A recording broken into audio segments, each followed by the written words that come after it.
Buenas tardes. Bueno, vamos a continuar con el orden del día del Congreso. Esta tarde tenemos 3 conferencias a cargo de 3 personas muy vinculadas con el mundo de la comunicación, que lo conocen de primera mano. Y bueno, vamos a ver si llevamos un buen ritmo. Empezamos. La idea es que haya tiempo para su exposición, tranquilamente, tener luego un poquito de coloquio con cada uno de ellos y a ver si buenamente a las 8 menos cuarto, 8 menos 10, como está previsto, podemos concluir. O 7, me he ido una hora. Era para ver que estabais despiertos. Bien. Me toca presentar al primer ponente de la tarde, que es Josep María Carbonell i Abelló. Bien, él es licenciado en Filosofía y doctor en Comunicación. Actualmente es el decano de la Facultad de Comunicación Blanquerna de la Universidad Ramon Llull, en Barcelona. Bien, el profesor Carbonell ha sido el presidente del Consejo Audiovisual de Cataluña, además de miembro durante unos años, primero miembro y luego presidente. También ha presidido la Comisión de Control de la Televisión Pública Catalana en el Parlamento catalán, en el que ha sido diputado durante 10 años. Y bueno, pues tiene una experiencia de primerísima mano de todo el mundo del control de los medios públicos, de la autorregulación, de la regulación y de la corregulación de los medios y de las autoridades del audiovisual. Tiene numerosas publicaciones a este respecto, a las que no me voy a referir para cederle la palabra cuanto antes. Y bueno, pues ha viajado por todo el mundo dando conferencias, dando charlas, ha tenido estancias de investigación, por subrayar una en la que tuve el gusto de coincidir con él en la Universidad de Oxford, donde hace 3 años coincidimos. Nada más. Estoy seguro que su exposición será muy interesante. Le he pedido que hable aproximadamente media hora, 35 minutos, 40 minutos y luego abriremos un turno de preguntas. Le dejo la palabra. Muchas gracias. Buenas tardes, buena tarde. Yo os voy a hablar y lo voy a intentar hacer a la vez desde una perspectiva académica, pero también desde una perspectiva vital, porque yo en los años 90 estuve como diputado presidiendo la Comisión de Control de las Emisoras Públicas, luego estuve en la redacción de la Ley Audiovisual Catalana, Audiovisual Española, en la Ley de modificación de la Corporación Pública Audiovisual Catalana, luego en el Consejo Audiovisual, fue presidente y después de casi 25 años en el servicio público, como funcionario y luego como diputado, en el año 2008 dejé la política, dejé la administración y me dediqué íntegramente al mundo académico. Entonces, voy a intentar que mi intervención tenga estos 2 referentes. El tema de objeto de mi conferencia son las autoridades y los organismos independientes de supervisión en España. He querido, de entrada, hacer una reflexión sobre cuándo nacen los organismos de regulación de la comunicación en Europa y en Estados Unidos. A mí me gusta explicar, para que tengáis vosotros realmente un marco de referencia, que en los años 30 surgieron los 2 modelos regulatorios básicos que marcarían prácticamente la agenda del siglo XX. Surgió en Estados Unidos la Federal 34, me parece que estableció el modelo de comunicación en los años 30 que afectaría 2 pilares esenciales del mundo de la comunicación. Por un lado, lo que hoy se denomina comunicaciones electrónicas o telecomunicaciones, y luego lo que son la regulación de los operadores audiovisuales de comunicación audiovisual que accedían al espectro radioeléctrico y que por acceder al dominio de un bien público tenían un serio de competencias que debían respetar. En Estados Unidos se estableció un modelo esencialmente privado. Recordemos que la ley con Roosevelt se estableció que en Estados Unidos habrían operadores privados audiovisuales que accederían al espectro radioeléctrico y que habría un regulador, el superregulador. Me he dejado la presentación, salía una transparencia con el logo de la FCC, que es la Federal Communications Commission, FCC, que es el regulador que se estableció ya en los años 30 precisamente para regular dos ámbitos de las comunicaciones. Fue en su momento el gran primer operador convergente. Fue en el ámbito de la regulación de los contenidos de los operadores y luego también en el ámbito de las telecomunicaciones. Recordad en esos momentos que Estados Unidos se creó un operador privado que era el gestor de las telecomunicaciones y el concepto de servicio universal, atención, porque el concepto de servicio universal nace en coherencia con este monopolio privado que fue la ATT, que sería monopolio privado de las telecomunicaciones hasta los años 80, el año 84, cuando la famosa juez Green obligó a dividir el gran operador de la telefonía en Estados Unidos. Entonces, un modelo, el modelo americano, y otro, el modelo europeo, que es un modelo tributario de la BBC. En ese mismo periodo, una comisión parlamentaria viajó a Estados Unidos para analizar el fenómeno de la radio, volvió, hizo un informe en el Parlamento en el que decía, en teoría, porque no había la televisión, radiofónico privado en Estados Unidos era un modelo en exceso comercial y que ellos proponían la creación de un monopolio público. Eso fue lo que dio pie al nacimiento de la BBC. Y a grosso modo, en los años 40 se forman dos modelos de comunicación, el modelo en monopolio de televisión pública y el modelo de monopolio en comunicaciones electrónicas. En Estados Unidos es diferente. Todo esto se rompe, este modelo queda cuestionado en los años 80 y 90. En los años 80 y 90 se produce un proceso de liberalización de las telecomunicaciones como resultado del gran estallido tecnológico de los 70 y de los 80, y también se produce en Europa el proceso también de ruptura de los monopolios públicos de comunicación. Siempre hablo de comunicación audiovisual.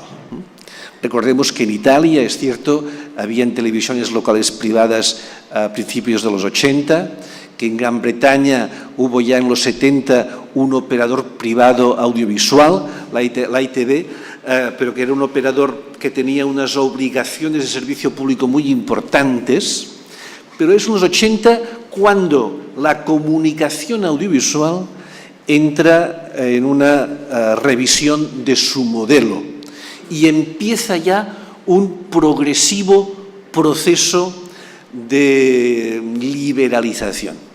Es también cuando se produce la ruptura de los monopolios de las grandes compañías telefónicas.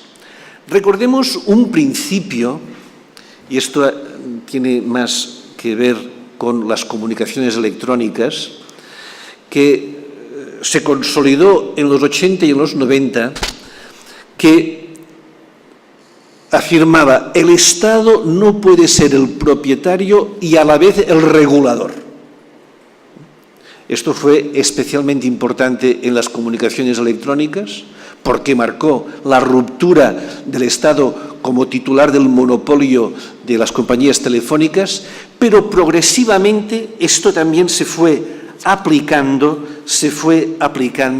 en el sector de la comunicación audiovisual. Paréntesis. Recordad un principio que es importante, y hablo más para los estudiantes de comunicación audiovisual. ¿Por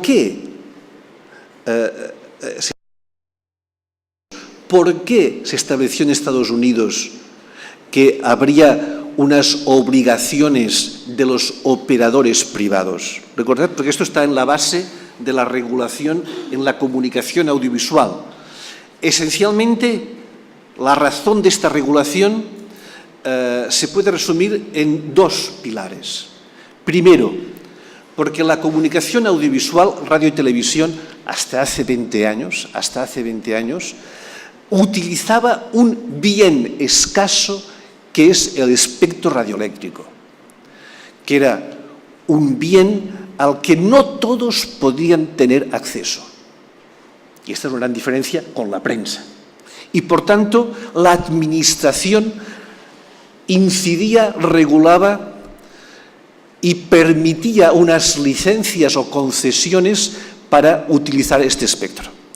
En segundo lugar, porque, y yo comparto esta visión, la comunicación punto multipunto, la comunicación audiovisual, la comunicación de masas, es una comunicación que tiene una incidencia directa en la opinión pública, en la formación de valores, y quizá hay aspectos que deben regularse por esta capacidad masiva de audiencia.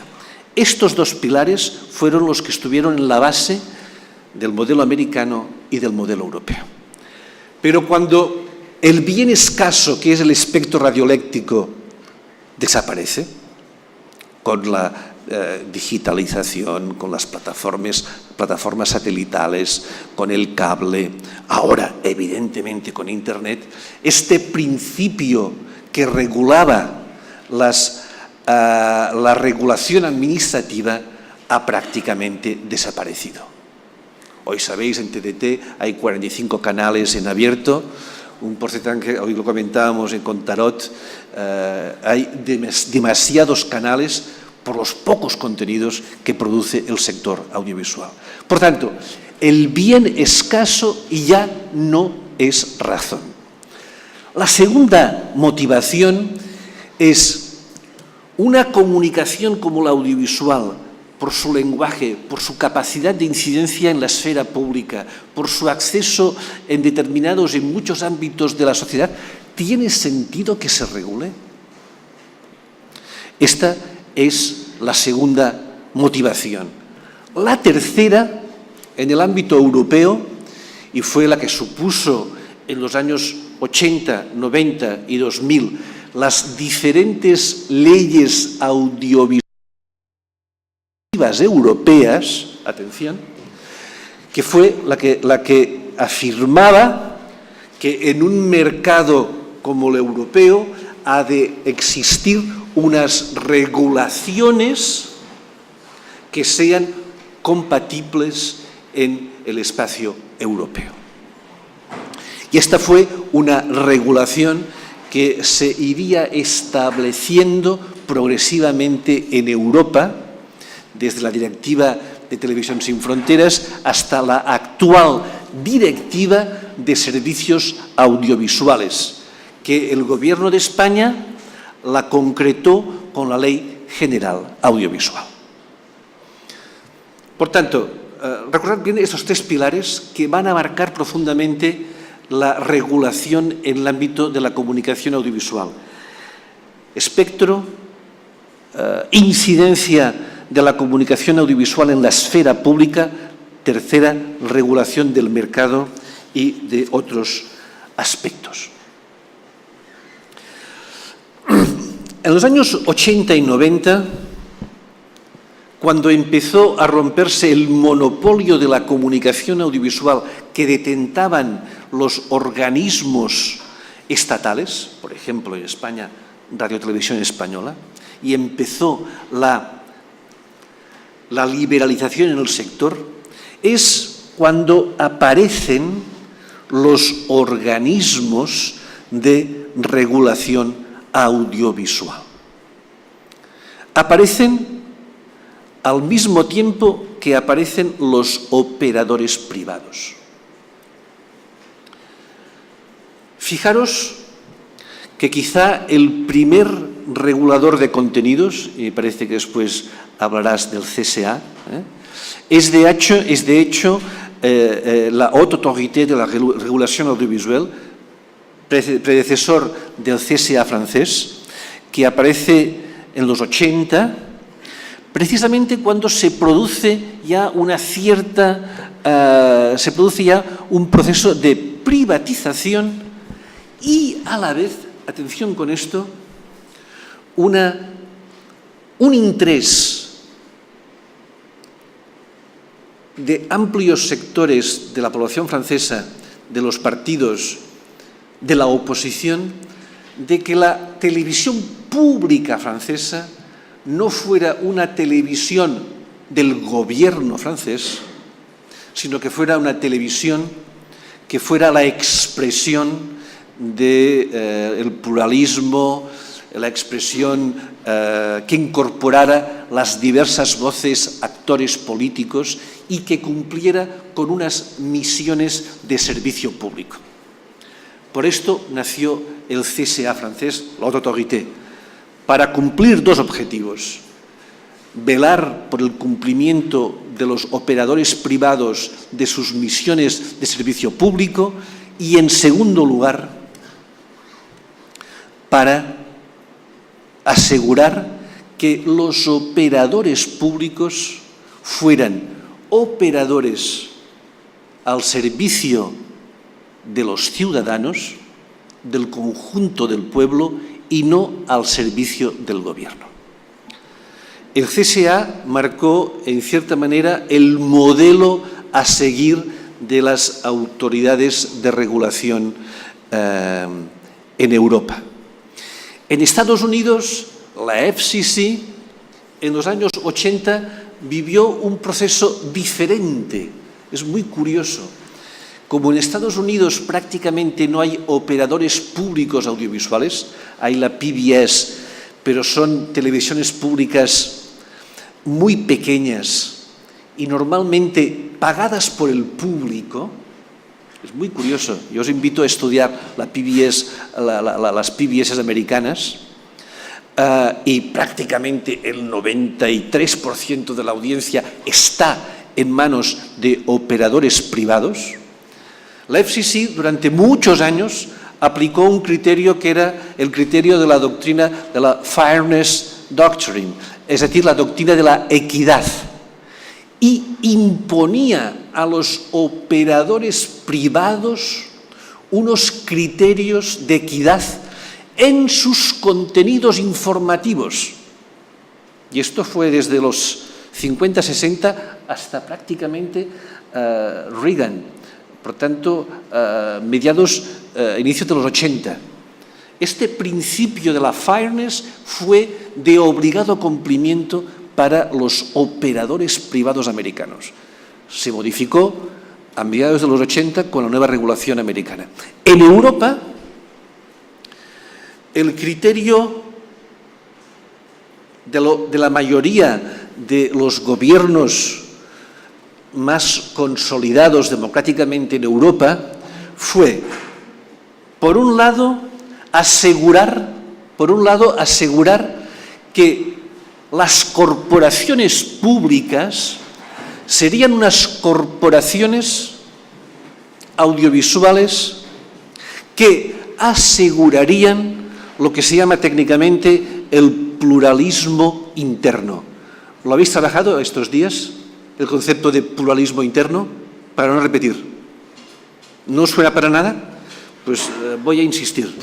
Los operadores públicos, por ser televisiones y radios, pagadas por los impuestos o por los cánones de los ciudadanos, no debían servir al gobierno de turno, no era la televisión del gobierno o la radio del gobierno, sino que tenían unas obligaciones de pluralismo interno para dar voz a la pluralidad de actores culturales, políticos, sociales. Y había unos requerimientos muy exigentes, y yo sé que este es un concepto que en España es muy difícil, muy difícil. Yo me sentí frustrado durante mi etapa de presidente del Consejo Audiovisual, de veracidad, que en inglés es de la información honesta, pero el operador público tenía obligaciones en los informativos de accuracy, veracidad y recordar que las opiniones del operador público habían de ser opiniones plurales. Esto es lo que se llama el pluralismo interno. Pero con la liberalización también se exigió en Europa, especialmente lo que se denomina el pluralismo externo. Es decir, que los diferentes operadores que accedían en ese momento al espectro radioeléctrico debían también, en cierta medida, esto en algunos países, asegurar sensibilidades diferentes que conforman la esfera pública. Esto es el pluralismo externo. Entonces, la regulación audiovisual de muchos países europeos, una vez que se empieza la liberalización, va en esta línea. Por un lado, el operador público ha de asegurar el pluralismo interno y la autoridad audiovisual debe velar para que el operador público responda a esta exigencia y que el conjunto de operadores en la esfera privada también pueda responder a esto. Por esto aparecieron las autoridades audiovisuales, autoridades que han ido evolucionando de muchas maneras. En Cataluña se creó el Consell Audiovisual de Cataluña. A reflejo fue prácticamente una copia del CSA francés. Yo os lo puedo decir porque estuve con el CSA, con el presidente, con la comisión parlamentaria y prácticamente reproducimos el CSA. Luego en Navarra se creó un Consejo Audiovisual que desapareció hace un año y medio, y luego en Andalucía se creó el Consejo Andaluz Audiovisual, que tiene muchas similitudes al Consejo Catalán. En España, el CEMA, el Consejo Audiovisual, no fue posible. Quiero recordar una cosa, porque esto es que a veces cuesta entenderlo. España es el único país europeo de la Unión Europea que, de hecho, aún no tiene un Consejo Audiovisual estatal. Es el único país. Y, de hecho, al final el CEMA se crea, se constituye por ley, se crea por ley pero no se constituye, se crea por ley pero no se constituye, porque la última modificación de la ley europea audiovisual, de la audiovisuales, prácticamente lo impone a los países que forman parte de la Unión Europea. Digo prácticamente porque fue una negociación entre el Estado español y los altos funcionarios de la Unión Europea y al final fue un pacto donde no se pone como condición necesaria de la Unión Europea un Consejo Audiovisual, pero se dice en algún artículo que habrá unas tareas que serán realizadas por el operador audiovisual independiente. No tengo tiempo para explicar los avatares del por qué no se creó en su momento el Consejo Audiovisual. Yo solo quiero recordar que en el 95 la famosa comisión audiovisual presidida por la profesora Victoria Camps, en el 95 concluyó que para España era indispensable un Consejo Audiovisual. Esto fue en el 95 y creo que la ley del CEMA es del 2011 y ahora, con el superregulador que se crea, sí que se incorpora las competencias que tenía el CEMA.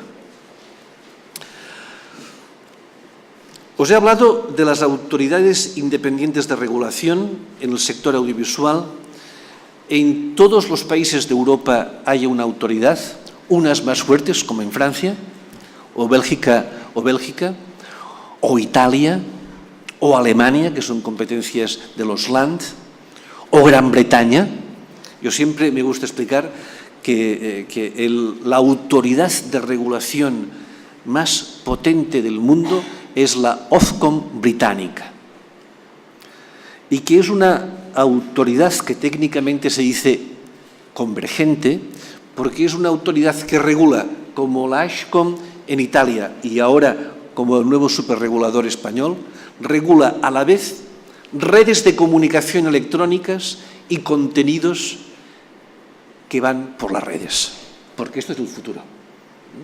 Regular solo el audiovisual no tiene mucho sentido hoy en día, sino que esencialmente lo que debería, siempre respetando el Estado de Derecho, las libertades, etc., debería regularse son los contenidos que se transportan a través de las redes de comunicación electrónicas.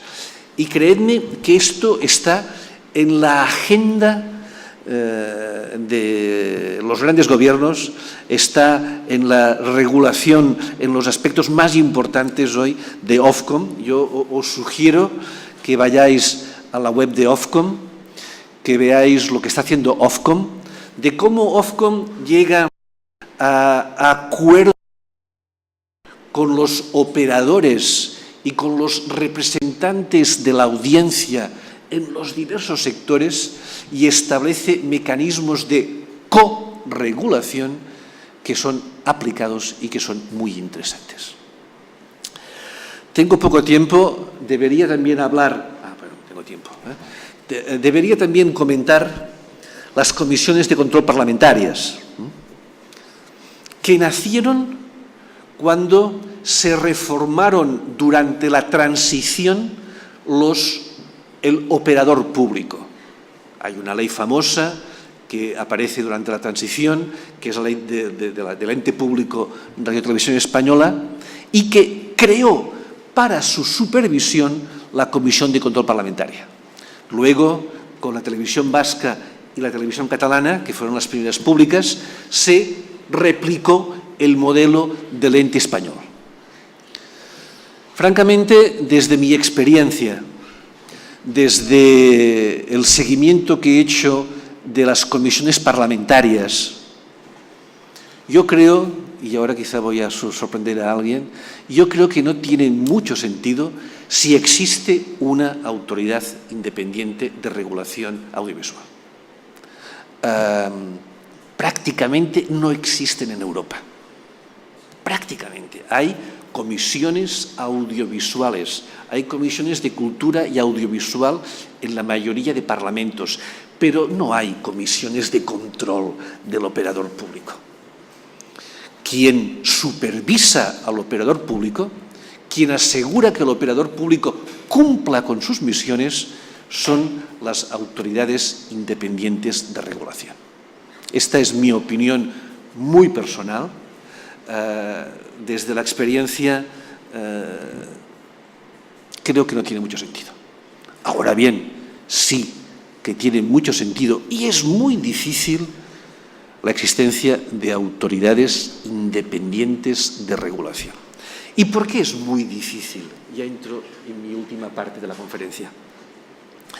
¿Por qué es muy difícil la existencia de autoridades de regulación de comunicaciones electrónicas y de contenidos audiovisuales?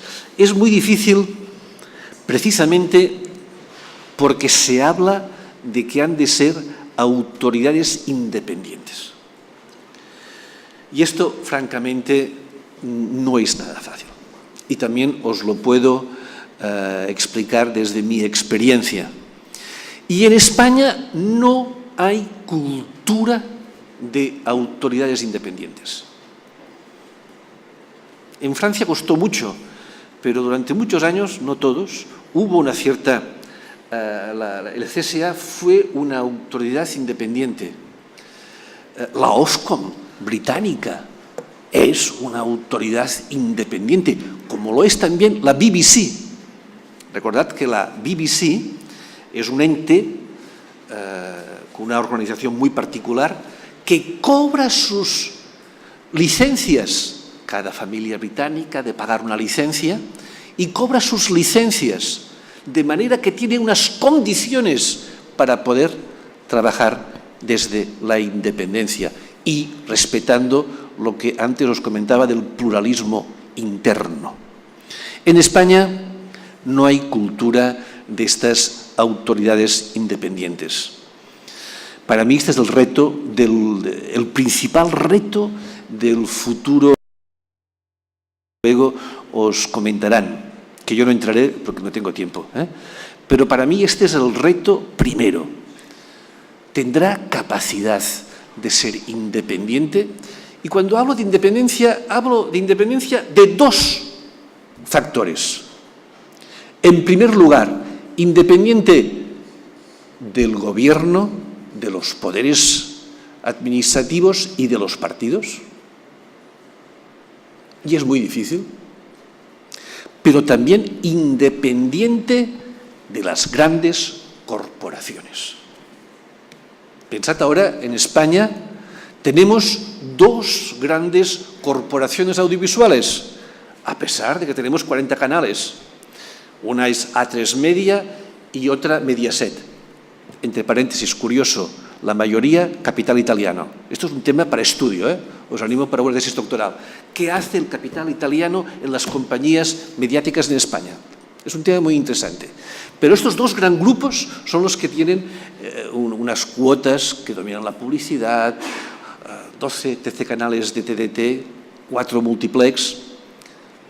¿Cómo se puede regular estas dos grandes compañías? Pero lo mismo pasa en las comunicaciones electrónicas. ¿Quién va a regular Telefónica? No sé, hoy mismo salía un artículo, una noticia en El País o en El Mundo que nuevamente la Unión Europea ha procedido contra el Reino de España por la aplicación indebida de las reglas de la competencia, porque la banda ancha es la más cara de Europa, porque, etcétera. ¿Qué ha pasado? La CMT no ha podido con Telefónica.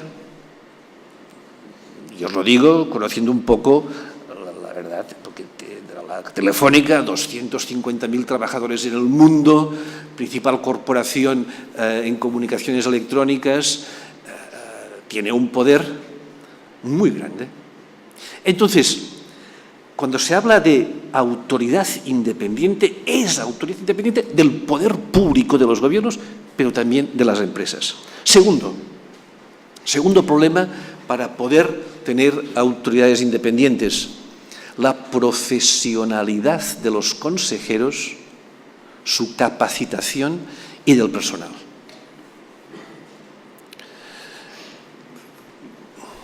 Vean ustedes un artículo que ha aparecido en El País hablando de los nuevos consejeros del nuevo superregulador. Les envío que vean este artículo firmado por 4 catedráticos. Pero piensen que una autoridad convergente de las comunicaciones electrónicas y de los contenidos que se transmiten a través de las redes de comunicaciones electrónicas debe tener una alta capacitación. No son organismos políticos, no son organismos para enviar a la gente que sobra como diputados en los parlamentos, como ocurría, en mi caso, cuando lo dejé en el Consejo Audiovisual. Han de ser organismos que tengan unos consejeros con una gran capacitación técnica. Piensen que son temas complicadísimos. La regulación de mercados en las comunicaciones electrónicas es un tema muy estratégico. Los temas audiovisuales son muy difíciles, luego quizá os lo comentarán, pero sí que hay una regulación precisa para 18 años, horario protegido, cuotas de publicidad, cuotas de producción europea. Hay temas que son objetivos y que deberían cumplirse. Para esto se necesita un alto nivel de profesionalidad. El tercero, la colisión entre comisiones parlamentarias y autoridades de regulación. Os he dado mi opinión. Yo creo que si en España llega a funcionar la nueva autoridad y actúa con independencia, con capacidad de intervención, no creo que tengan mucho sentido las comisiones parlamentarias. Cuarto, en el sector de contenidos audiovisual, el desafío que aparece más importante es el encaje entre las pocas autoridades audiovisuales independientes o supuestamente independientes autonómicas y el nuevo superregulador. Yo sé que ya se ha hecho una reunión importante con el nuevo superregulador y el Consejo de Andalucía, pero aquí hay aspectos que deberán trabajarse bien. Y finalmente, y este para mí es el reto que no solo en las autoridades independientes de regulación audiovisual, sino en el conjunto también de nuestras instituciones de la vida pública, es ¿qué hacemos en España para promover una cultura más democrática? ¿Qué hacemos? Yo, de verdad, yo no sé qué podemos hacer. ¿Cómo podemos trabajar para que las instituciones sean instituciones, no sean correas de transmisión de los partidos? Que cuando gobierna un que gobierna para todos, que no se produzca que cuando gobierna un partido se cambia la ley de educación o se cambia no sé qué. Es que así no vamos a ninguna parte. O que el Tribunal Constitucional ya sabemos más o menos cuál será la posición de todos sus miembros. Y el Tribunal Constitucional habría de ser una autoridad independiente que supervisara pues, los derechos fundamentales de los españoles. Tenemos una precaria cultura democrática. Y esto no se cambia con leyes. Esto se cambia, pues, trabajando mucho en la universidad, buscando el diálogo entre los partidos, respetando las minorías. Esto es un proceso de muchos años. Bueno, si este proceso es continuo, si sabemos dar continuidad a este proceso, quizá, y aquí acabo, algún día en España habrán autoridades independientes de regulación. Muchas gracias. Muchas gracias.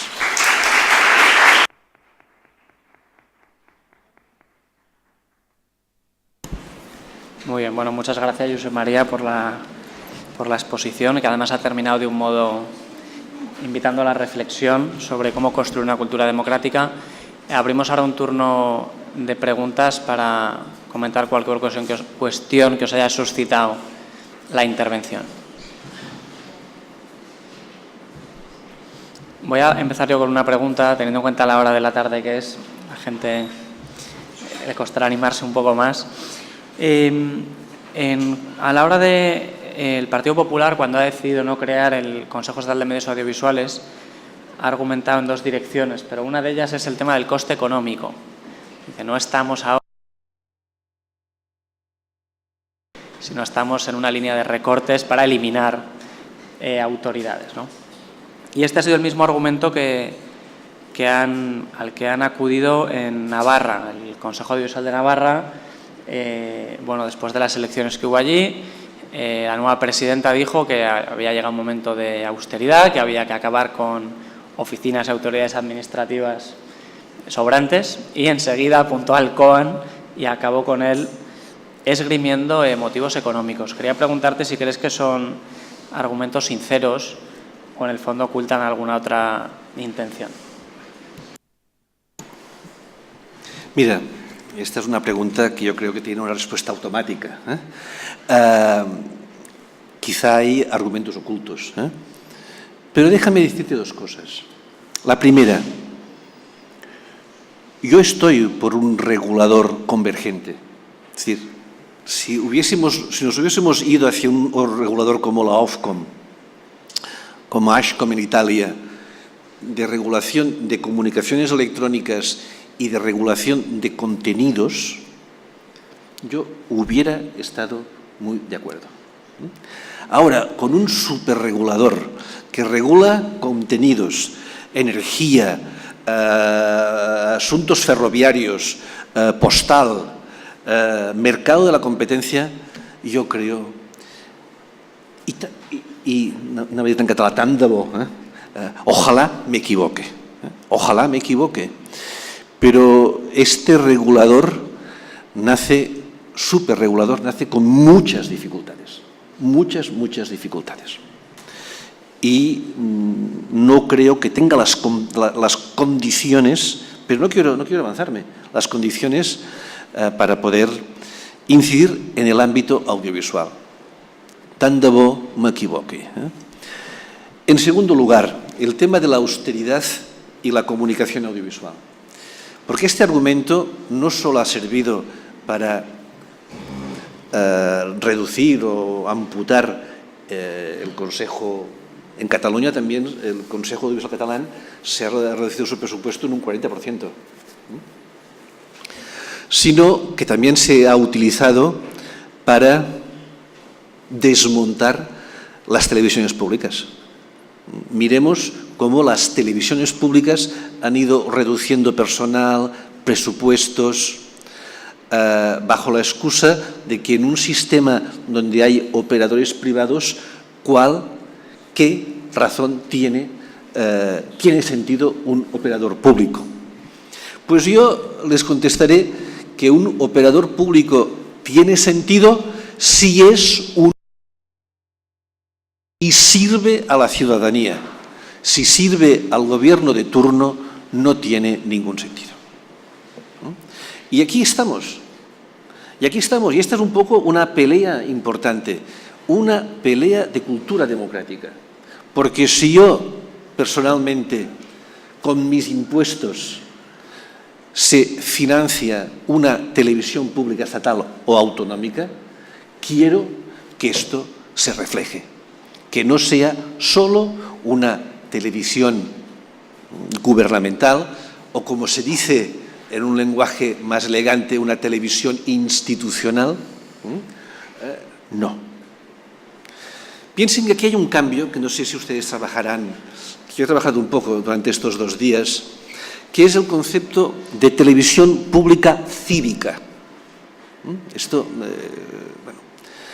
La televisión pública debe tener una dimensión cívica para que pueda ser efectivo las misiones de pluralismo interno inherentes a una televisión pública.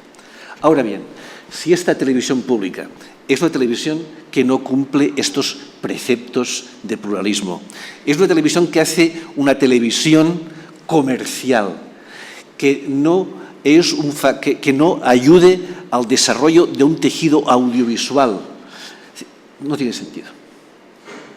Por tanto, tampoco no tendría sentido una autoridad de regulación audiovisual que no ejerza sus funciones.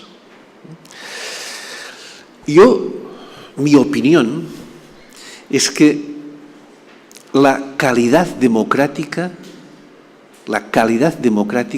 está íntimamente vinculada al modelo de medios. Hay una correspondencia, y ahora ya hablo de medios en su conjunto. En un país como el nuestro, donde hay una prensa partidista, donde hay unos medios públicos que yo creo que se olvidan sus obligaciones, también en Cataluña, de servicio público, tenemos un país con un ecosistema mediático que no facilita el asentamiento democrático.